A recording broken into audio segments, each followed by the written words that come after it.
আসসালামু আলাইকুম, welcome back to my channel. তো আজকে আবারও চলে এসেছি নতুন আরো একটি রেসিপি নিয়ে। আজকে আপনাদের সাথে শেয়ার করব ছোট বড় সকলের খুবই পছন্দের পাস্তার একটি রেসিপি। তো আজকে তৈরি করব একদম ঘরোয়া স্টাইলে প্রন এক সস পাস্তা, এবং এই পাস্তার স্বাদ রেস্টুরেন্টের পাস্তার স্বাদের চেয়েও কোনো অংশে কম না। আশা করছি পুরো ভিডিও জুড়ে আমার সাথে থাকবেন। তো এর আগে আপনি আমার চ্যানেলে নতুন ভিউয়ার্স হয়ে থাকলে চ্যানেলটা প্লিজ সাবস্ক্রাইব করে পাশে থাকা বেল আইকনটি অন করে দিবেন। আর যদি ভিডিওটা ভালো লাগে তাহলে লাইক, কমেন্ট এবং শেয়ার করতে ভুলবেন না। তো কথা না বাড়িয়ে চলুন মূল রেসিপিতে যাই। তো এখানে আমি 3 রকমের পাস্তা নিয়ে নিয়েছি। আপনারা আপনাদের পছন্দ মতো যে কোনো ধরনের পাস্তা নিতে পারেন। এখানে 2 কাপ পরিমাণে পাস্তা আছে। তো এখানে কিছু ইনগ্রেডিয়েন্টস নিয়ে নিলাম চিংড়ি। এখানে মোট 5 থেকে 6টা চিংড়ি আছে। সাথে নিয়ে নিয়েছি একটি ডিম। আরো নিয়ে নিয়েছি 4টা মিডিয়াম সাইজের পেঁয়াজকে কেটে কুচি করে, একটা বড় সাইজের টমেটো কেটে নিয়ে নিয়েছি। সাথে নিয়ে নিয়েছি 5-6টা কাঁচা মরিচকে মাঝখান থেকে কেটে নিয়ে নিয়েছি। আর সাথে নিয়ে নিয়েছি কিছুটা ধনেপাতা। এবার চুলায় একটা রান্নার প্যানে আমি গরম পানি সিদ্ধ হইতে দিয়ে দিয়েছি। গরম পানিটা যখন হালকা বুদবুদের সৃষ্টি হবে, গরম হওয়ার পর তখন এর মধ্যে পাস্তাগুলোকে দিয়ে দিব।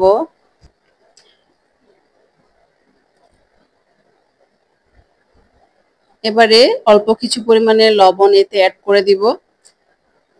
সাথে দিয়ে দিচ্ছি কিছুটা তেল।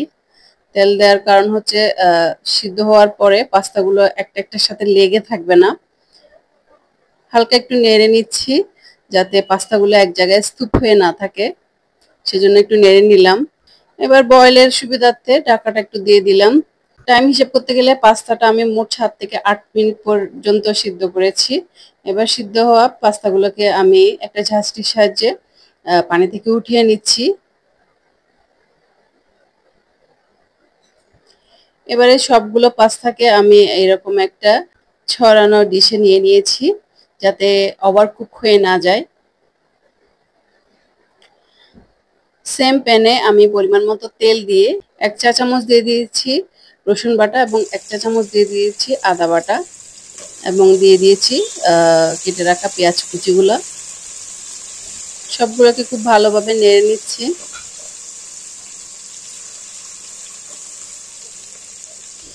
এবারে চিংড়িগুলোকে দিয়ে দিচ্ছি। চিংড়িগুলোকে আমি 2 ভাগ করে কেটে নিয়েছি।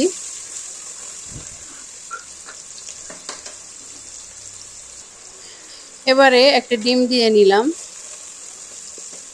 ডিমটাকে আমি স্প্যাচুলার সাহায্যে খুব ভালোভাবে স্ক্রাম্বল করে নিচ্ছি।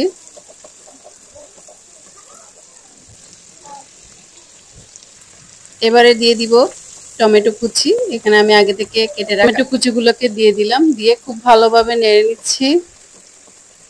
এবার অ্যাড করব সস। এখানে আমি মোট 4 টেবিল চামচ পরিমাণ টমেটো সস ইউজ করেছি এবং 3 টেবিল চামচ পরিমাণে ইউজ করেছি সয়া সস।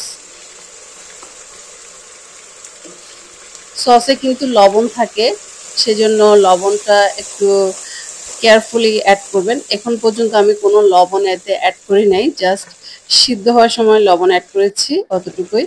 এবারে দিয়ে দিচ্ছি কাঁচামরিচ, যেগুলোকে আমি কেটে রেখেছি। এটা বেসিক্যালি ঝালটাকে ইনক্রিজ করবে।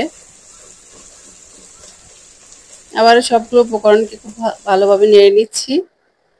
এবারে যে সিদ্ধ করে রাখা পাস্তাগুলোকে আমি দিয়ে দিলাম, দিয়ে সব উপকরণের সাথে পাস্তাগুলোকে খুব ভালোভাবে মাখিয়ে নিচ্ছি।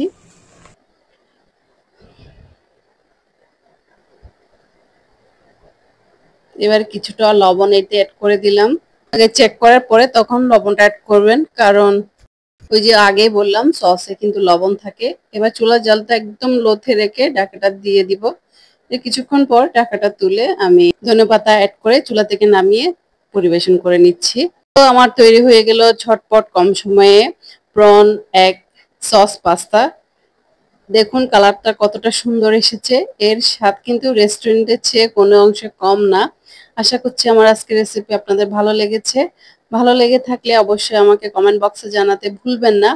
তো আজ এ পর্যন্তই, দেখা হবে অন্য আরেকদিন অন্য কোনো নতুন রেসিপি নিয়ে। ততক্ষণ পর্যন্ত ভালো থাকবেন, সুস্থ থাকবেন। আল্লাহ হাফেজ।